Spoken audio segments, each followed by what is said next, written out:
Welcome back to Parents Corner. Today's story is a short one, but it is so important, especially to children, because they get to see Jesus honoring kids in this story.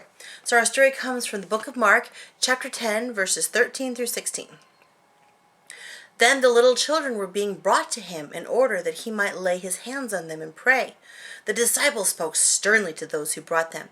But Jesus said, "Let the little children come to me, and do not stop them, for it is to such as these that the kingdom of heaven belongs."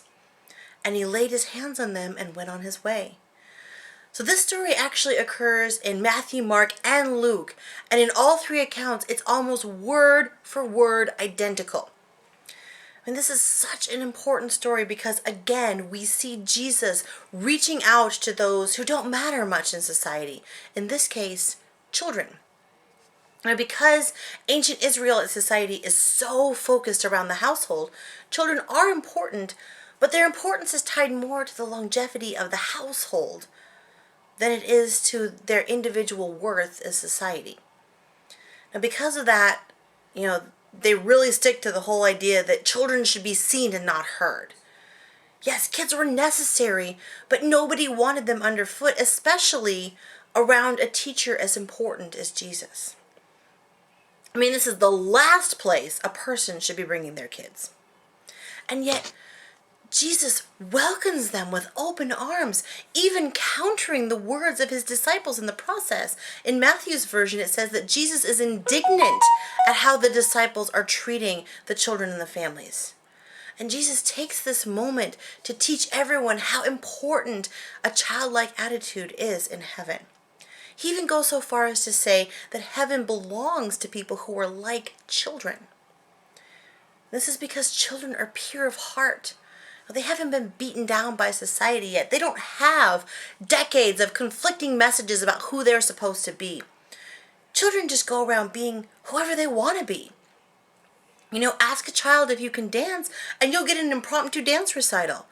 Ask a child if they can sing, and suddenly you're at a concert. Now, I know the older they get, the less they're like this.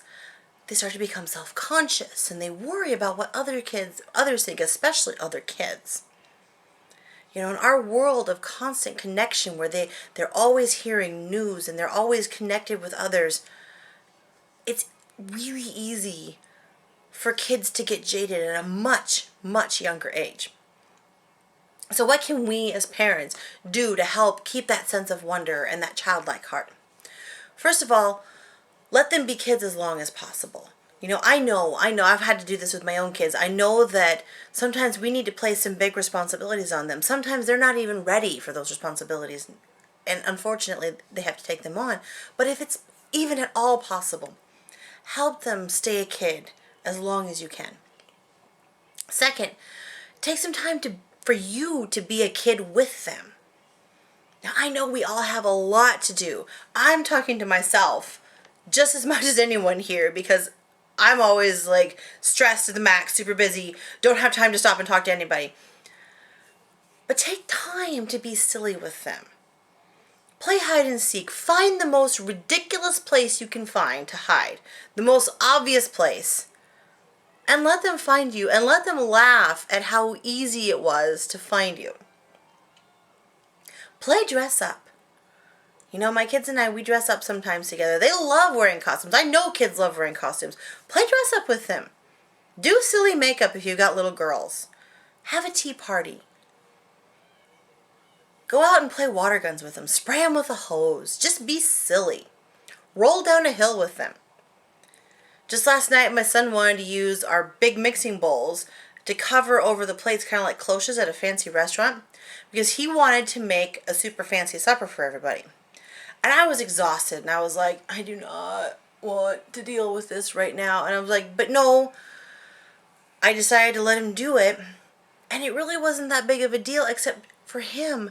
He thought it was the best thing ever because he got to make us a super fancy supper and put it on the table and serve it all fancy. And his smile was so big. He was so happy, and it really didn't cost me that much. But my first thought was, no. We don't want to do that. I don't want to deal with that. But it worked out. It actually was good that I took the time to deal with it because there wasn't much to deal with. And it was actually kind of fun. And it's these silly little moments that make kids laugh and make adults laugh. That's what Jesus is talking about here. Pure moments of joy. And that's what we need to capture for ourselves and to foster in our kids.